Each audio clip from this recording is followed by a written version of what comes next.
오늘 주신 하나님의 말씀은 사무엘하 5장 1절에서 10절까지의 말씀입니다.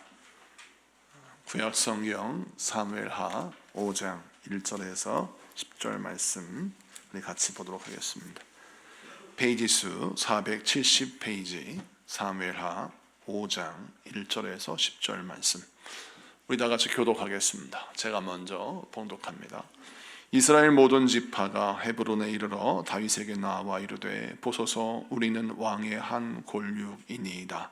전에 곧 사울이 우리의 왕이 되었을 때에도 이스라엘을 거느려 출입하게 하신 분은 왕이시었고 여호와께서도 왕에게 말씀하시기를 내가 내 백성 이스라엘의 목자가 되며 내가 이스라엘의 주권자가 되리라 하셨나이다 하니라.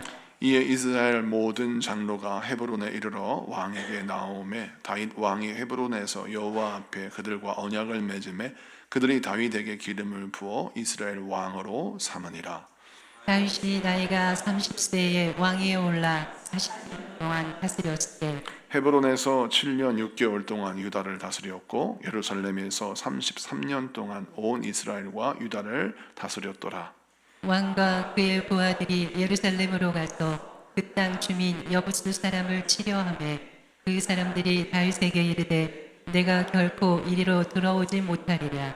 맹인과 다리 저는 자라도 너를 물리치리라 하니 그들 생각에는 다윗이 이리로 들어오지 못하리라 하미나. 다윗이 시온 산성을 빼앗았으니 이는 다윗성이더라. 그날에 다윗이 이르기를 누구든지 여부수 사람을 치거든 물깃는 대로 올라가서 다윗의 마음에 미워하는 다리 저는 사람과 맹인을 치라 하였으므로 속담이 되어 이르기를 맹인과 다리 저는 사람은 집에 들어오지 못하리라 하더라. 다윗이 그 산성에 살면서 다윗성이라 이름하고 다윗이 밀로에서부터 안으로 성을 둘러 쌓으니라. 만군의 하나님 여호와께서 함께 계시니 다윗이 점점 강성하여 가노라. 아멘. 자, 오늘 본문 말씀 사무엘하 5장 1절에서 10절까지의 말씀을 통해서 다윗 연대기 11번째 시간 점점 강성해지는 인생의 비밀이라는 제목으로 말씀을 증거할 때 많은 은혜 받는 시간 되기를 바랍니다.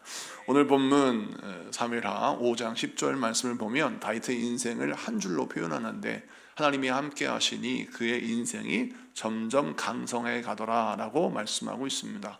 여러분, 사람은 누구나 성장하고 변화되고 싶어 합니다. 그런데 현실은 너무나도 열악하고 또 내 자신은 너무나도 연약합니다. 그리고 세상과 나의 인생을 비교해 보니 나의 인생의 출발점은 너무나도 초라하게 느껴질 때가 있죠. 그런데 우리 인생 가운데 우리 하나님이 어떤 은혜 주시냐면 우리 하나님은 우리의 겉모습을 보시는 것이 아니라 우리의 중심을 보십니다. 하나님을 경외하고 사랑하는 모든 믿는 자들의 중심을 보시고 우리 하나님을 사랑하는 그 사람이 비록 시작은 미약하였다면 그 미약함 안에 하나님이 창대함의 약속의 씨를 심으셔서 그 창대함의 씨를 성장하고 더욱더 강성하게 하셔서 풍성한 이 창대함의 열매를 맺게 하시는 복이 이 하나님을 경외하는 자에게 부어집니다. 자, 그래서 우리가 다윗처럼 인생이 점점 강성해지는 인생을 살려면 어떤 삶을 살아야 합니까? 주님을 경외하는 삶을 살아야 되고 주님께 나의 중심이 합당한 중심을 가지고 있는 삶을 살아야 하는 거예요. 다윗의 인생을 보십시오. 그의 인생의 시작이 얼마나 초라했습니까? 여러분, 그가 처음에 하나님께 기름 부음 받을 때, 하나님께 부름 받을 때 그는 집에서조차 인정받지 못하는 그런 목동에 지나지 않았습니다. 그런데 하나님께서 그를 인도하셔서 이스라엘의 왕으로 삼으셨다고요. 그래서 이 인생을 통해서 베푸신 점점 강성해지는 인생의 비밀이 여러분 삶의 상식이 되는 귀한 은혜의 시간이 되기를 축복합니다. 자, 그러면 점점 강성해지는 인생이 되기 위하여 우리가 어떻게 신앙생활을 해야 하는가? 오늘 성경 말씀을 좀 같이 보도록 하겠습니다. 자, 1절과 2절을 봅시다. 1절과 2절, 3절 다 같이 한번 합독합니다. 시작. 이스라엘 모든 지파가 헤브론에 이르러 다윗에게 나와 이르되 보소서 우리는 왕의 한 골육이니이다. 전에 곧 사울이 우리의 왕이 되었을 때에도 이스라엘을 거느려 출입하게 하신 분은 왕이시었고 여호와께서도 왕에게 말씀하시기를 내가 내 백성 이스라엘의 목자가 되며 내가 이스라엘의 주권자가 되리라 하셨나이다 하니라.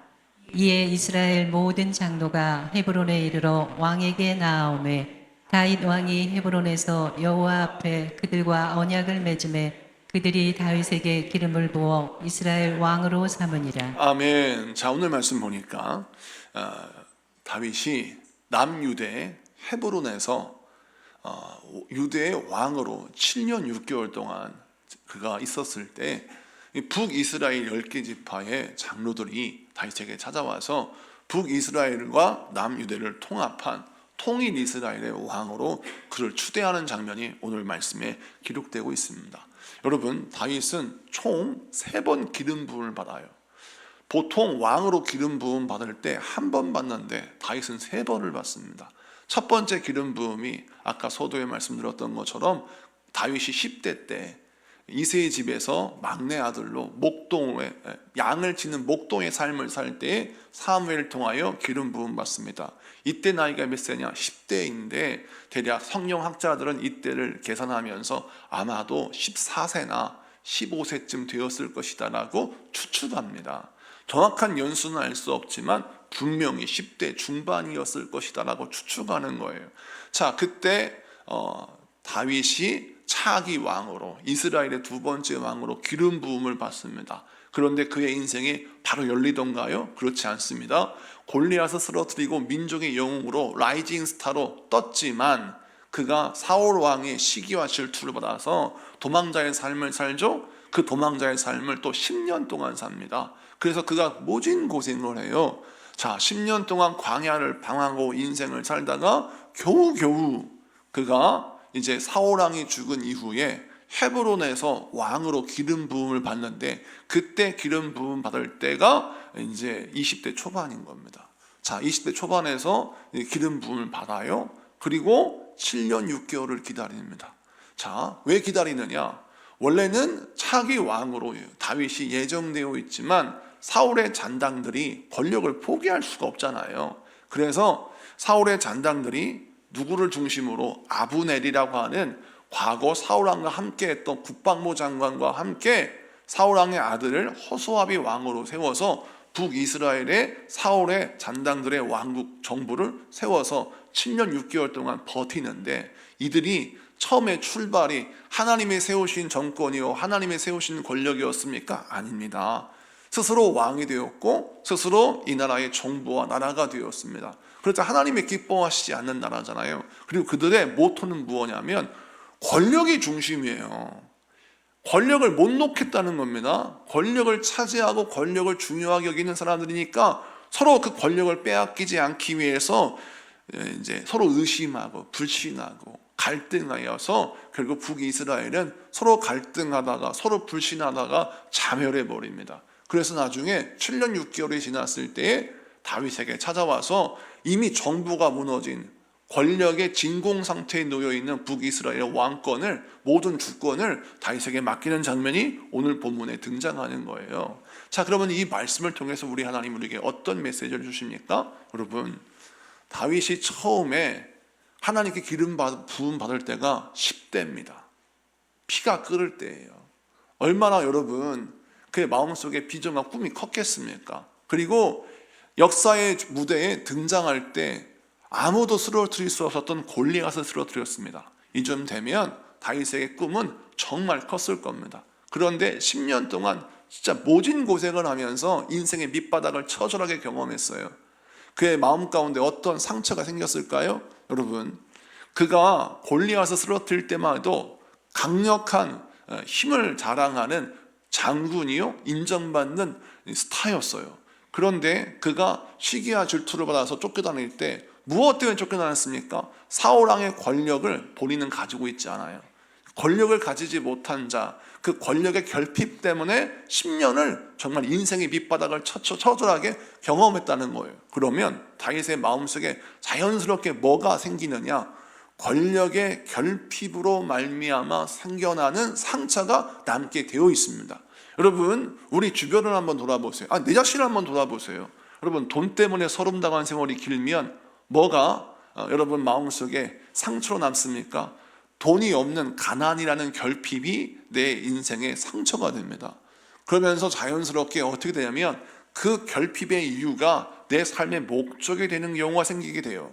예를 들어서 나는 못 배워서 열심히 공부하고 싶어도 학비를 대어주는 부모가 없고 돈이 없어서 고등학교를 중퇴할 수밖에 없었어요. 그러면 마음속에 그 돈이 없다고 하는 가난이라는 결핍이 내 안에 한이 되었고 내 안에 상처가 되어서 자녀에게 뭐라고 합니까?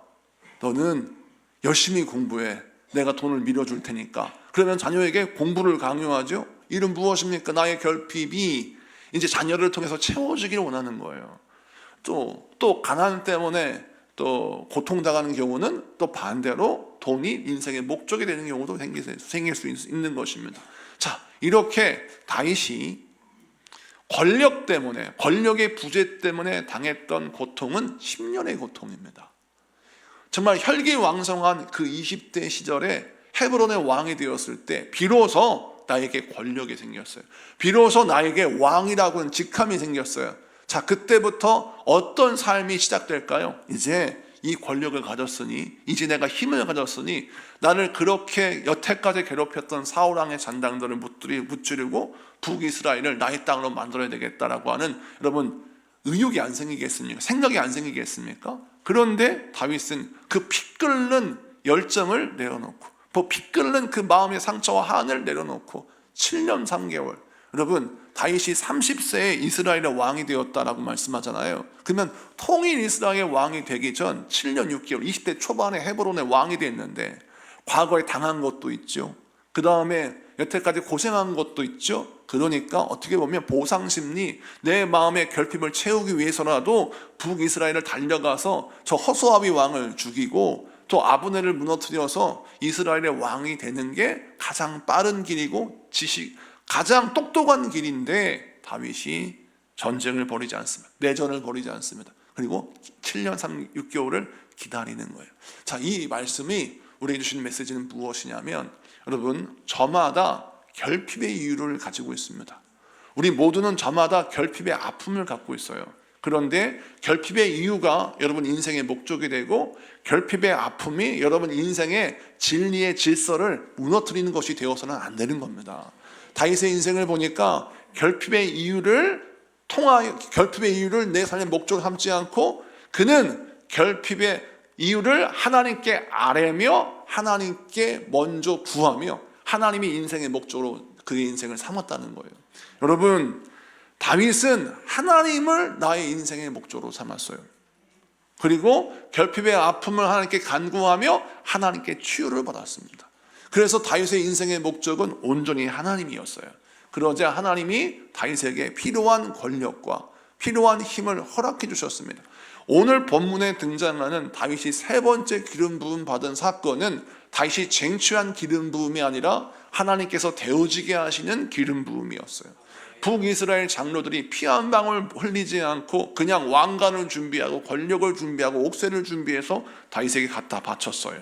어떻게 이런 일이 벌어집니까? 하나님의 역사여 하나님이 데워지게 하시는 사건이라는 것이죠. 오늘 이 말씀을 기억하십시오. 여러분, 어떠한 결핍을 가지고 있습니까? 돈이 없습니까? 아니면 어떤 만남, 사랑에 깨져서 사랑에 대한 결핍을 갖고 있습니까? 그 모든 결핍을 세상에서 찾지 말고 하나님께 구하고 하나님을 여러분의 인생의 목적으로 삼으시는 여러분에게 축복합니다. 하나님의 말씀이 여러분의 삶의 질서를 굳건히 세우는 원리가 되기를 축복합니다. 자, 그렇게 하면 그 사람은 하나님 안에서 해결을 받고 하나님 안에서 은혜를 받아서 승리하는 것이죠. 많은 사람들이 이것을 알지 못하고 누구를 쫓습니까? 사람을 쫓고 돈을 쫓고 권력을 쫓으니까 실패하고 넘어지고 실망하는 것입니다. 오늘 이 말씀이 여러분 삶의 표대가 되신 여러분에게 축복합니다.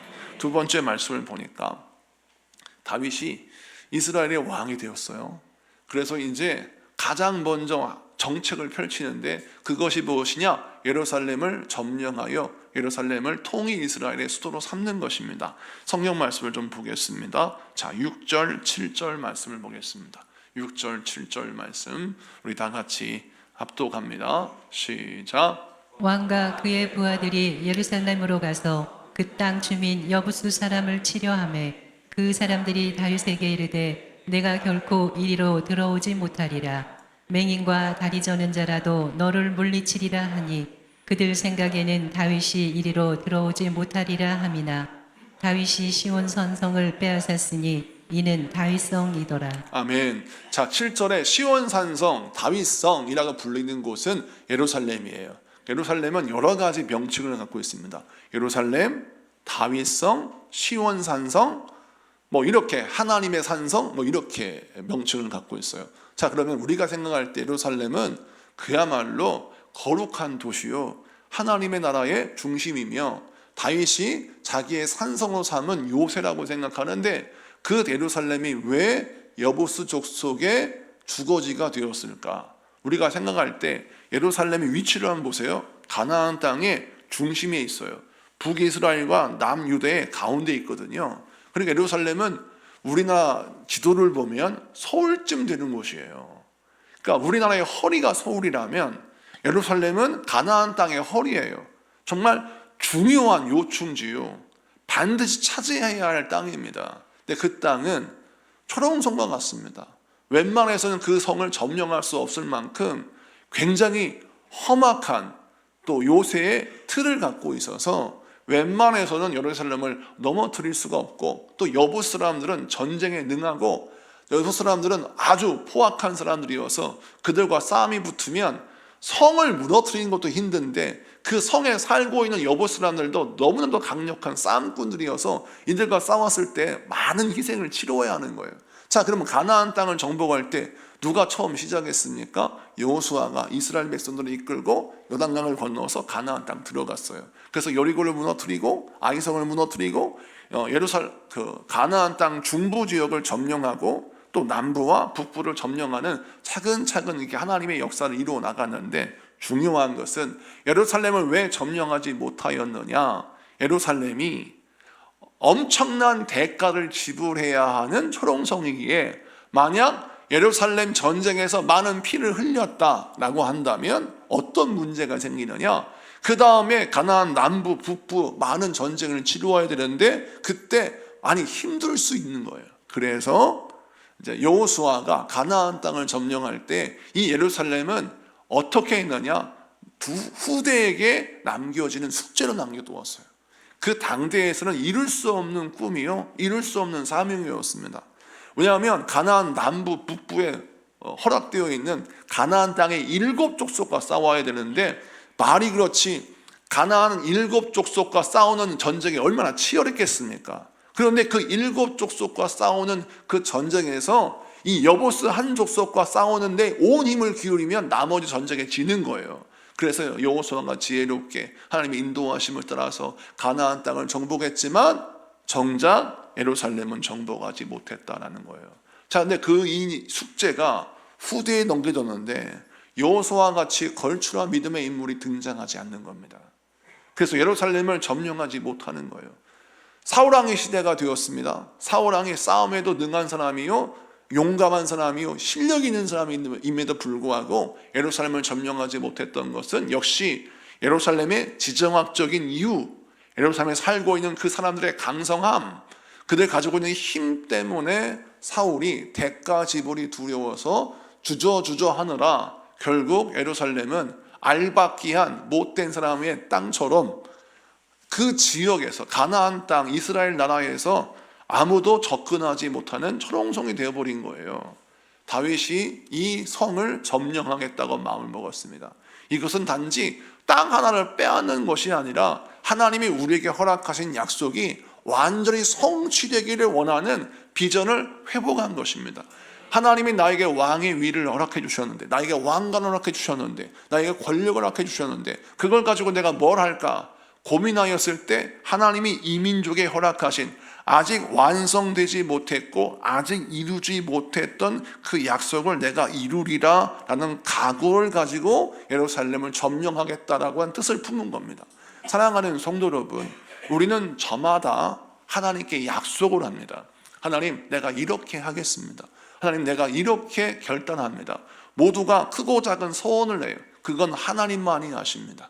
그런데 하나님께 약속을 하고 소원을 했는데 그것을 많은 사람이 잊고 삽니다. 그런데 다윗은 자기가 소원한 게 아니라 하나님이 이스라엘 민족들, 나의 조상들에게 허락하신 약속이에요. 그리고 그것을 순종하고 이루겠다고 이스라엘 백성들이 서원을 했어요. 근데 그 서원은 내가 한 게 아니에요. 우리 조상이 한 거예요. 그런데 다윗은 이걸 내가 하겠다고 덤벼드는 겁니다. 여러분, 우리가 사무엘하, 역대상하를 읽어보십시오. 다윗의 시대에 얼마나 강력한 하나님의 복을 주셨는지. 그의 땅은 이스라엘을 나라를 강성하게 만들어서 우리나라 역사 가운데 가장 강력한 왕이 누구였습니까? 옛날에 광개토 대왕이었지 않습니까? 제가 국사 시간 교과서를 보면 우리나라 지도가 나오는데 가장 큰 지도가 광개토 대왕 나올 때의 지도예요. 그러면 이스라엘 역사를 볼 때 가장 위대한 역사는 누구의 시대냐? 다윗 왕의 시대예요. 그런데 하나님이 다윗 왕의 시대에 어떻게 이런 복을 주셨나? 다윗은 내가 한 소원도 아니에요.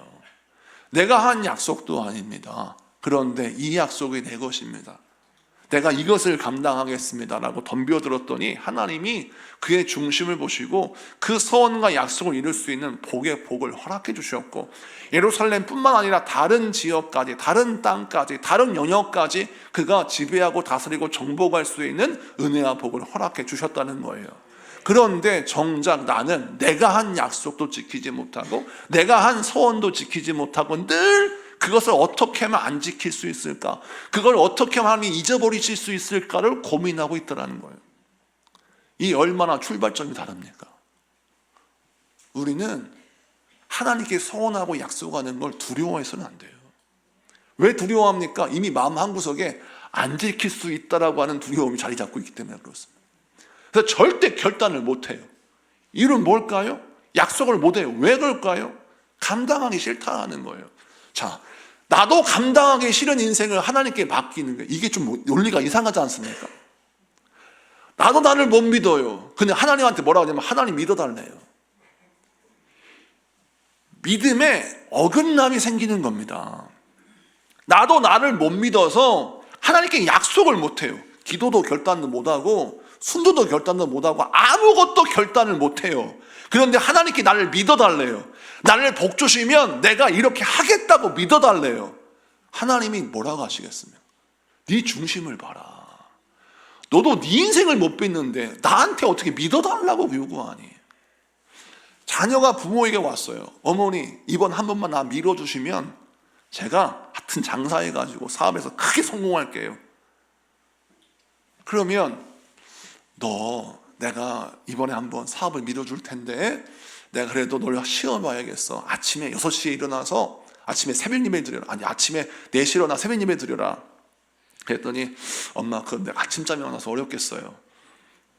그러면 너 평소에 맨날 친구들이랑 약속하고 술 먹고 다니고 무절제 사는데 그거 좀 버려라. 그러면 내가 너 믿어줄게 했더니 어머니, 나도 사회생활이 있는데 친구들이 가끔씩 술 먹고 교제하고 그래야 내가 성공하는 거 아닙니까? 그건 어렵겠습니다. 그러면 너 내가 보니까 아무런 기술도 없고 아무런 공부한 학벌도 없고 공부한 지식도 없는데 너 그러면 어디 학원에 가서 공부를 하고 어디 학교에 가서 공부를 해서 너의 실력을 가지면 너 밀어줄게 했더니 어머니, 그거 좀 어렵겠어요. 저는 수학이 약하고 영어도 약해요. 네가 잘하는 게 뭐냐? 숨쉬기 운동. 그건 잘합니다. 숨쉬기 운동은 안 합니다. 자, 그런 자녀에게 여러분 옥합을 깨트려서 도와줄 수 있겠습니까? 어떠한 것 하나도 결단을 못해. 어떠한 것 하나도 희생을 못해요. 그러니 여러분, 결단하지 못하면 하나님 나에게 복을 주소서라고 기도하니 하나님께서 답답하신 겁니다. 다윗의 인생을 보십시오. 왕관이 주어졌습니다. 이게 어떤 왕관이에요? 3번의 기름 부음을 받았어요. 도대체 처음 기름 부음 받을 때가 몇 살 때입니까? 10대 중반이에요. 30세의 왕이 됐어요. 정말 인생의 밑바닥을 경험하면서 죽을 고생했습니다. 자, 왕이 됐어요. 뭐 하고 싶을까요? 잔치쯤 하고 싶지 않을까요? 현수막 걸고 드디어 왕이 됐다. 온 동기들이요, 친구들이요, 다 모여라. 그동안 내가 도망자 생활했다고 나 무시했던 애들, 베들레헴에 있는 내 동기들 다 와라. 그래서 왕 취임식 열면서 막 엄청나게 잔치를 벌였지 않겠습니까? 그런데 다윗은 축복의 비밀을 아는 사람이에요. 하나님께 소원해요. 하나님께 결단합니다. 이것이 하나님께서 축복하시는 점점 강성해지는 비밀입니다. 사랑하는 성도 여러분, 사명이 주어지고 축복이 주어질 때 소원하고 결단하고 헌신할 수 있는 그 마음에 배짱이 있는, 그 배짱 있는 믿음을 가진 자에게 하나님이 복을 주십니다. 왕의 자리는 아무나 잡는 자리가 아니에요. 그래서 성경 말씀에 왕을 세우실 때는 하나님이 세우십니다.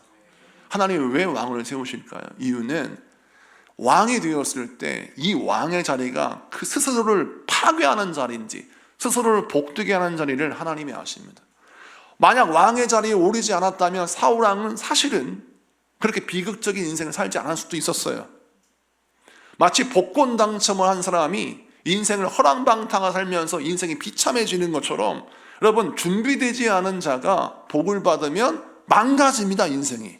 그래서 하나님은 준비를 시키시는데 어떤 준비를 시키느냐? 학벌도 기술도 다른 것이 아니라 하나님 앞에 나를 드리면서 하나님, 나는 부족하지만 하나님께 이런 걸 결단합니다라고 서원할 수 있는, 하나님 안에서 사명과 비전을 찾을 수 있는 그런 사람을 쓰신다라는 거예요.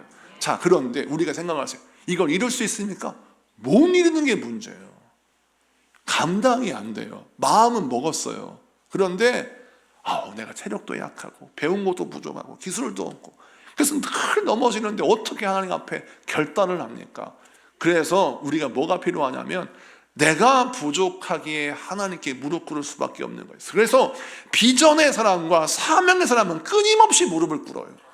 나의 부족함, 연약함을 고백해요. 내가 돈이 없는데 어떻게 하나님께 이 비전을 이룰 수 있으면, 그러니까 기도하는 거죠. 그러니까 하루하루를 치열하게 살아요. 남들은 하루를 정말 내 인생의 즐김으로 사는데, 여러분, 비전과 사명의 사람은 하루를요 24를 살지 않습니다. 하루를 361년으로 살아요. 여러분, 제가 41에 개척했습니다. 41에 개척을 했는데 처음에 개척해서 막 일을 하는데 주변 동기들이, 주변 친구들이 저에게 뭐라 하냐면, 목회 그렇게 열심히 하지 말어, 우리랑 같이 어디 좀 놀러 가자, 우리랑 같이 이렇게 좀 하자 라고 저한테 제안이 왔어요. 그때 제가 뭐라고 했는지 아십니까? 나의 하루와 너의 하루는 질적으로 달라. 근데 그들이 뭐라 하냐면, 무슨 소리야? 실제 얘기예요. 나는 41에 개척했어. 나의 하루는 1년과 같아. 너희들은 30대에 처음 담임 목사를 시작했다면 나는 지금 이제 41에 개척을 시작했어. 나는 하루가 1년과 같고 1년이 난 10년과 같아. 이 하루를 난 그냥 허비하면 나 인생은 정말 무너질 수밖에 없어. 하루의 질을 높여야 했습니다. 대가를 지불했어야 됐어요. 여러분, 왜 그랬을까요? 내게 주어진 사명이 너무나 크고 내가 가진 환경이 너무나 열악했기 때문에 그 열악한 환경과 상황 속에서 하나님의 주신 비전을 바라보니까 그냥 살면 안 돼요. 무릎 꿇을 수밖에 없어요. 근데 하루 24시간을 1년처럼 살다고 열심히 했는데 안 되는 거 어떡해. 그래서 부르들 수밖에 없었고 그렇게 무릎 꿇을 수밖에 없고 나의 무능함을 고백할 수밖에 없었어요. 여러분은 마찬가지. 비전이 있어야 무릎 꿇습니다. 사명이 있어야 무릎 꿇어요. 평소에는 절대 처리하지 못한 사람, 평소엔 절대 금식하지도 못하고 새벽기도 드리지도 못한 사람이 자식 문제 생기면 금식합니다. 또 남편의 어떤 인생의 문제가 걸리면, 가정의 존폐 위기가 오면 여러분 새벽기도 드려요. 왜 그럴까요? 사명 때문에 하는 겁니다. 사명을 잃어버리니까, 비전을 잃어버리니까 여러분 나태해지고 게을러지는 겁니다. 오늘 이 말씀을 기억하십시오. 다윗이 어떻게 위대한 왕이 되었나, 점점 강성해진 사람이 되었나. 여러분, 만만한 비전과 만만한 사명을 이루었다고 자랑하는 것에 머물지 말고 끊임없이 주님 앞에 나의 사명과 비전을 발견하시고 하나님께 서운한 것이 있다면 하나님이 그것을 찾으실 때 기다리지 말고 여러분 하나님 앞에 헌신하여 그 소원을 이루기 위해서 노력하신 여러분에게 축복합니다. 세 번째 말씀을 좀 보니까, 다윗이 예루살렘을 점령하겠다고 선포했어요. 이게 엄청난 이슈였습니다. 이스라엘 사람들이 진동하는 거예요. 이거 우리 왕이 초짜가 왕이 되더니만 큰 문제네. 아니, 사울왕도 이루지 못했고 천하의 여호수아도 이루지 못해서 우리에게 숙제를 남겨뒀던 예루살렘 성을 우리가 점령해? 이게 가능해? 정말 왕 잘못 세웠네. 이런 후회감이 밀려오는 거예요. 그러니까 이 소문이 예루살렘에 있는 여부 사람들에게 들려갔습니다. 근데 여부 사람들이 그 얘기를 듣고 코웃음을 치는 거예요. 아니 무슨 듣보잡 왕이 되더니만 맨날 블레셋에서 자기 목숨 구하기 위해서 막 미친 척도 하고 별 정말 추접스러운 짓은 다 해놓고서 어떻게 왕이 되더니만 예루살렘을 점령해? 아이고 콧방울 끼면서 뭐라고 하느냐면 오늘 말씀에 다윗이 쳐들어가라 그래. 그러면 우리나라에서 눈이 안 보이는 시각장애인, 다리를 절어서 걷지 못하는 그런 다리 저는 사람, 이런 사람들만 나가도 다윗을 이길 수 있어 라고 호언장담하는 말씀이 6절에 나와요. 이거는 뭡니까? 다윗을 철저하게 무시하는 거죠. 네가 어찌 여호수아도 감당 못하는 걸 네가 감당해? 자, 이 주제에서 우리가 기억해야 합니다. 여러분, 비교 대상이 여호수아예요. 어려운 일이죠. 아니 사울하고 비교하면 그나마 좀 뭔가 되는데 여호수아도 못한 일을 네가 해? 이럴 때에는 할 말이 없어요. 근데 다윗은 하겠대요. 하나님이 이것을 기뻐하신 거예요. 하나님이 이 믿음을 기뻐하셨어요. 다윗에게 지혜를 주십니다. 예루살렘을 봤어요. 예루살렘을 봤는데 성벽이 너무 높고 지형이 너무 험난하여서 예루살렘을 정복하는 건 불가능에 가까워요. 그런데 하나님이 지혜의 문을 열어주십니다. 예루살렘에는 여러분 물이 필요합니다. 모든 성에 물이 필요하죠. 그런데 가나안 땅은 사막지대고 물이 귀한 지대라서 여러분 우물을 파기가 쉽지 않습니다. 예루살렘의 물은 어떻게 공급되느냐? 골짜기에서 내리는 그 저수지에서 흘러나오는 수로를 통해서 예루살렘에 물이 공급되는 겁니다. 자, 그러면 다윗이 무엇을 보았느냐? 예루살렘으로 흘러들어오는 수로를 보고서 아하, 성벽은 무너뜨릴 수 없고 성문도 뚫을 수 없지만 그 수로를 통과해서 오면 예루살렘을 정복할 수 있다라고 하는 길을 발견하게 된 겁니다. 그래서 다윗이 요압 장군을 보내요. 이스라엘 특공대를 보내서 예루살렘을 어떻게 점령하느냐? 수로를 통하여 몰래 숨어 들어와서 예루살렘을 기습하여 여부수 족속을 다 물리치는데 오늘 본문 말씀 8절 말씀 보겠습니다. 8절 말씀 봅니다. 그날에 다윗이 이르기를 누구든지 여부 사람을 치거든 물 깃는 대로 올라가서 나오죠. 물 깃는 대로 올라가서 이것이 수로를 통하여 올라갔다라는 겁니다. 그래서 수로를 통하여 예루살렘을 쳤는데 다윗의 마음에 미워하는 다리 저는 사람과 맹인을 치라 하였으므로 아멘. 여기서 보세요. 다윗이 장애인만 쳐 죽여라 이런 뜻이 아니라 여보 사람들의 말을 인용한 겁니다. 너희들이 말할 때 우리가 너희를 상대할 때는 다리 저는 사람 맹인들만 나가도 너희들을 능히 이길 수 있어 라고 호언장담했던 그 여보 사람들의 말을 인용해서 그래 내가 오늘 눈먼 사람과 다리 전 사람만 치겠다 이 뜻이에요. 나를 이긴다고 호언장담했던 그 사람들을 내가 치겠다라고 해서 예루살렘을 점령하여 그 성을 다윗성으로 만들었다라는 겁니다. 여러분 잠언 16장 18절 말씀을 같이 보도록 하겠습니다. 같이 있습니다. 시작. 교만은 패망의 선봉이요 거만한 마음은 넘어짐의 앞잡이니라. 아멘. 교만은 패망의 선봉이다. 이 패망이란 말은 패배만을 이야기하는 거예요. 패배해서 망하는 걸 말합니다. 여러분 이게 정말 무서운 말이 패망이란 말이에요. 교만은 패망의 선봉이다. 절대 교만하면 안 된다. 근데 누가 교만했습니까? 여부수가 교만했습니다. 왜 교만했습니까? 내가 살고 있는 예루살렘이 초롱성이라는 것입니다. 내가 살고 있는 이 성은 여호수아도 넘어뜨리지 못한 성이다라고는 잘못된 착각 때문입니다. 자, 그런데 하나님이 누굴 통해서 그걸 무너뜨리셨습니까? 다윗을 통해서 무너뜨리셨습니다. 자, 다윗은 어떻게 해서 예루살렘을 무너뜨릴 수 있었습니까? 그가 가진 강력한 힘이 아니었어요. 예루살렘에 숨겨져 있는 수로를 발견했기 때문입니다. 사랑하는 성도 여러분, 우리가 신앙생활하면서 점점 강성해지는 삶을 살려면 어떤 신앙생활을 해야 되느냐? 할 수 없다는 프레임에 갇히면 절대 안 됩니다. 할 수 없다고 하는 생각은 무엇이 주장하는 생각이에요? 내가 하겠다는 생각이에요.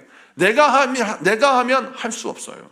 그래서 내가 하면 할 수 없게, 할 수 없다고 생각하는 내가 주인되는 생각의 틀을 깨트리고, 믿음이란 무엇이냐? 하나님이 함께 하시면 가능합니다 라고 하는 생각의 틀을 갖는 게 믿음이에요.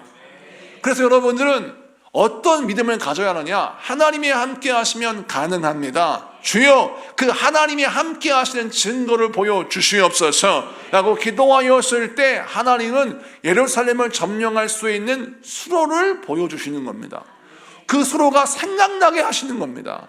성경에 보면 수많은 믿음의 인물들이 자기의 힘보다 더 강력한 힘을 얻고 자기의 능력보다 더 큰 복을 받는 경우를 정말 무수하게 체험하게 됩니다. 보게 됩니다. 그 사람들의 계기가 무엇입니까? 그들 모두가 다 할 수 없다는 생각에 머물러 있는 자가 아니라 하나님이 함께 하시면 가능합니다 믿음으로 덤벼드는 자들에게 하나님이 그 은혜를 주셨습니다. 여러분, 12의 혈루병 걸린 여인을 보십시오. 매일같이 하혈을 하는데 그 하혈을 12년 동안 했습니다. 1년 360일 12년 동안 계속 하혈을 하니 그 당시에는 산부인과가, 여성병원이 없었지 않습니까? 그러니 그는 그야말로 엄청난 고통과 아픔을 겪고 있었어요. 또 혈루병이라는 병에 걸리면 그 여인은 부정한 여인이라 가족에게 무시당하고 버림받아야 했습니다. 혈루병 걸린 여인이 만약 그릇을 하나 만지나요? 그럼 그릇은 다 깨트려야 됩니다. 쓰면 안 돼요. 그러니 여러분, 여인이 그릇을 만지지 못하니 가정에서 버림받을 수밖에 없습니다. 이 여인을 버리는 것이 죄가 안 돼요. 자, 혈루병 걸린 이 여인은 그야말로 인생이 비참한 겁니다. 가족에도 버림받았죠. 또 사람들이 말하기에 너는 하나님께라도 버림받았다는 생각이 돼요. 하나님께라도 버림받았다는 생각이 드니까 얼마나 마음이 아프고 힘들었겠습니까? 그런데 이 여인이 예수님을 만나기를 원합니다. 예수님을 만나면 문둥병자가 낫고 죽은 자가 살아나고 귀신이 떠나가는데, 이 귀신도 그냥 한두 마리 귀신이 아니라 수천 마리의 귀신이 떠나가는 역사가 일어나는 거예요. 이걸 듣고서 나도 좀 구원받아야겠다, 나도 좀 해결받아야겠다, 이 믿음으로 예수님께 갑니다. 주의사항이 있어요. 만약 이 혈루증 걸린 여인이 만약 정체를 들켰다, 주위 사람들이 돌로 때려 죽여도 죄가 아니에요. 예수님께 나아가는 것은 목숨을 거는 겁니다. 근데 가려고 했는데 문제가 생겼어요. 예수님 주변에 많은 사람들이 예수님을 둘러싸고 있는 겁니다. 그도 그럴 것이 예수님의 소문을 혈루병 걸린 여인만 들은 게 아니잖아요. 수많은 사람이 막 예수님을 막 붙잡고 나를 치료해달라, 나를 도와달라, 안수해달라, 막 예수님 붙잡고 늘어지는데 이 여인이 비집고 들어갈 틈이 없는 거예요. 그때 성경은 뭐라고 있습니까? 이 여인이 예수님 뒤로 가요. 예수님 앞에는 길이 없으니 예수님 뒤로 가요. 성경에 예수님 뒤로 돌아가 그 여인이 예수님의 옷자락을 만졌다라는 기록이 쓰여져 있습니다. 자, 그런데 예수님의 뒤에가 예수님의 옷자락을 만졌을 때 그의 혈루병의 근원이 완전히 말라 고침받게 됩니다. 할렐루야. 자, 이 상황을 보십시오. 이 여인이 예수님을 바라봤을 때 그 여인이 갈 수 있는 자리가 예수님 앞에 있었습니까? 없었습니까? 없었습니다. 인본주의 사고방식에 붙들려 있는 사람, 믿음이 없는 사람은 예수님 앞에 내가 힘들게 왔더니, 목숨 걸고 예수님 앞에 왔더니 정작 예수님 앞에 내가 갈 수 있는 내 자리는 없구나, 이렇게 낙심할 겁니다. 자, 우리 교회가 1부 예배도 많이 오셨는데 2부에도 많이 오셨어요. 만약 우리가 부흥이 됐어요. 그래가지고 이 자리가 꽉 찼습니다. 진짜 늦게 오신 분이 오셨는데, 교회 왔는데 앉을 자리가 없어요. 자, 그러면 어떻게 하느냐? 일반적으로는 이 교회는 내가 앉을 자리가 없으니 나가야 되겠다 라고 하는 사람과, 앉을 자리가 없으니 이 앞에 나와서 목사님 강대상의 앞에서 나와야겠다, 자, 이렇게 하는 사람과 믿음의 정도의 차이가 보세요. 자, 그러면 누구를 주목하겠습니까? 그 사람을 주목하겠죠. 자, 예배를 드리는데 목사님이 주옥 같은 말씀 하셔도 어제 너무 피곤해가지고 잠을 한숨도 못 잤어, 너무 졸리는 거예요. 그런데 그 사람이 너무 졸리니까 허벅지를 꼬집는 게 제 눈에는 보여요. 그리고 우리 집사님 같은 경우는 뒤에 가서 서서 예배드려요. 어떤 집사님은 혹시라도 말씀을 한 구절 한 말씀 놓칠까 봐 아예 밥을 안 먹어요. 저 그런 간증을 들으면서 정말 깜짝깜짝 놀라요. 저의 믿음의 수준을 뛰어넘는 성도들의 신앙의 고백을 보면서 야, 하나님이 이 고백을 들으시겠구나. 여러분, 혈루병 걸린 여인이 믿음을 가지고 주를 바라보면 예수님 앞에는 내 자리가 없는데 예수님 뒤에는 예수님의 옷자락을 만질 수 있는 내 자리가 빈 공간이 있다는 걸 발견하게 되는 거예요. 그리고 예수님이 그를 보고 뭐라 하십니까? 누가 내 옷을 만지느냐 라고 말하십니다. 주위 사람이 말하기를 예수님, 수많은 사람이 예수님의 옷자락을 붙들고 매달리는데 한두 명이 아닌데 지금 그 말씀이 무슨 말씀입니까? 아니야, 누가 내 옷을 만졌어? 라고 말씀하시니 이 혈루병 거인 여인이 제가 만졌습니다 라고 고백하고 예수님의 옷자락을 만졌으니 내가 병이 깨끗이 나았습니다 라고 고백하는 장면을 보세요. 예수님이 수많은 사람들이 안수해달라고 기도해달라고 옷을 붙들고 늘어지는데 그때에 예수님이 그 모든 사람의 그 만짐은 주목하지 아니하시고 왜 이 여인의 옷 만짐의 사건만 주목하셨을까? 이유는 믿음의 틀을 가지고 주님 앞에 나왔으니까, 믿음의 그릇을 가지고 나온 사람에게 그 그릇에 합당한 믿음을 주신 겁니다. 여러분, 우리가 어떤 그릇을 가지고 이 자리에 왔습니까? 구걸을 하려고 해도 거지는 깨지지 않는 바가지를 가져와야 구걸할 수 있습니다. 이 얘기는 제 얘기가 아니에요. 제가 준회원 목사 안수 받기 전에 준회원이라고 1년마다 감리교는 시험을 보고 면접을 보고 논문 쓰고 하여튼 목사 되는 과정이 굉장히 복잡해요. 그러니까 계속해서 시험 보고 공부하고 논문 쓰고 설교 내고 뭐 과락되기도 하고 떨어지기도 해요. 뿐만 아니라 영성훈련도 해요. 영성훈련에서 영성훈련을 만났는데 제가 전사할 때 영성훈련 갔는데 그 당시에 유명한 선배 목사님이 설교하시면서 이 얘기를 하시는 거예요. 거지도 구걸하려고 깨지지 않는 바가지를 구한다는 거예요. 다른 건 다 잊어버려도 바가지만큼은 절대 안 깨트린다는 거예요. 만약에 거지가 다른 건 다 양보해도 자기가 구하는 바가지를 깨트렸다 그러면 이제 목숨을 건다는 겁니다. 그래서 절대 거지를 건드릴 때 그 바가지만큼은 깨트리지 말아야 된다는 거죠. 그러면서 하시는 말씀이에요. 목사가 하나님 앞에 나갈 때 믿음의 바가지, 믿음의 그릇을 잘 가지고 가야 된다. 그러시면서 다른 건 다 양보해도 네 마음의 그릇, 목회의 그릇은, 믿음의 그릇은 절대 양보하지 마라. 다른 걸로 승질을 내지 말고 네 믿음의 그릇이 깨트리려고 한다. 그건 너가 화를 내라. 그건 너가 붙들고 승부해라. 그게 좀 저희 기억에 나요. 거지의 바가지만 생각하면 그 생각이 나요. 근데 여러분, 우리가 신앙생활 할 때 이것이 중요한 진리예요. 돈 없는 거 돈 벌면 돼요. 건강이 부족하면 약 먹고 치료받으면 돼요. 믿음의 그릇을 깨트리려고 하면 여러분 이것과 싸워 승리해야 합니다. 절대 양보하지 말아야 될 거, 믿음의 그릇이 깨어지는 것을 저는 양보하면 안 됩니다. 우리는 어떻게 해야 돼요? 예수님 앞에 내 자리가 없다면 예수님 뒤로 가면 내 자리 있어요.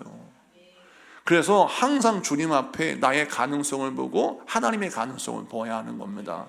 오늘 다윗이 예루살렘을 바라보았을 때 하나님은 이 성을 우리가 허락하신다 라는 믿음을 가지고 기도하고 바라보니 뭐가 보여요? 수라가 보이는 거죠. 여러분도 마찬가지예요. 이 12의 혈루병 거인 여인이 예수님을 바라봤을 때 내가 반드시 예수님께 치유받아야 되겠다라고 생각하니까 예수님의 뒤에 있는 옷자락이 보이는 거예요. 우리 하나님은, 우리 예수님은 그 믿음에 반응하십니다. 수십 명, 수천 명의 예수님 옷자락을 받아도 아무런 역사가 일어나지 않아요. 그런데 그 믿음의 틀을 가지고 있는 사람에게만 주님이 응답하십니다. 그래서 오늘 이 말씀을 기억하십시오. 여러분의 인생을 바라보면서, 우리 주님을 바라보면서 어떻게 신앙생활을 해야 하니까 철저하게 긍정적인 믿음의 틀을 갖고 주님을 바라보세요. 하나님이 반드시 나의 인생에 주시는 복이 있어. 하나님이 나에게 반드시 주시는 은혜가 있어. 이렇게 바라보면, 내 인생을 바라보면 여러분 수호가 보이고 주님 앞에 나아갈 수 있는 자리가 보이고 나를 치료하시는 옷자락이 보일 줄로 믿습니다. 말씀을 마치고 정리합니다. 결핍의 이유를 인생의 목적으로 삼는 사람은 쓰러집니다. 결핍의 아픔을 내 인생의 삶의 모토로 삼는 자들은 결국 더 큰 상처를 받습니다. 하나님의 사람들은 하나님을 경외함으로 하나님을 나의 목적으로 삼고 하나님께 나의 아픔을 토로하며 결핍을 하나님 안에서 해결합니다. 우리가 신앙생활을 할 때 어떻게 신앙생활을 해야 합니까? 어떠한 것에 한이 맺힌 상태로 인생을 살아가면 안 됩니다. 여러분, 오히려 하나님께 더 가까이 나아가 하나님께서 공급해 주시는 은혜로 말미암아 마음이 넉넉해지는 여러분에게 축복합니다. 서원하고 결단하는 걸 두려워해서는 안 됩니다. 여러분, 결단코 만만한 사명을 가진 자는 타락하게 되어 있습니다. 왜 타락하느냐? 사명이 만만해지고 비전이 흐려지기 때문입니다. 다윗의 인생도 그가 타락할 때를 보십시오. 비전이 흐려졌을 때, 사명이 옅어졌을 때 그가 타락하는 것을 보게 됩니다. 여러분, 성공과 타락은 우리 인생의 인격의 부족함에 있는 게 아니에요. 사명의식이 옅어지고 하나님을 향한 열심이 식어졌을 때 반드시 타락이 옵니다. 그래서 우리는 어떻게 신앙생활을 해야 됩니까? 여러분, 하나님께 결단하고 만만한 비전이 아닌 하나님께서 나에게 허락하신 비전을 가지십시오. 다윗이 얼마나 위대합니까? 감히 여호수아랑 비교할 수 있어요? 다윗이 감히 모세랑 비교할 수 있습니까? 그 당시에 이런 얘기하면 다들 비웃을 수 있어요. 네가 감히 여호수아랑 비교를 해? 그런데 그가 여호수아가 못다 이룬 꿈을 이루겠다고 덤벼드니까 하나님의 그 믿음에 반응하시고 역사하신 겁니다. 이것을 기억하시고 여러분들도 하나님 안에서 사명을 발견하세요. 내가 어떻게 쓰임받을까? 내가 하나님께 어떻게 영광 돌릴까? 이것을 가스라이트를 생각하면 여러분, 세상에 지는 겁니다.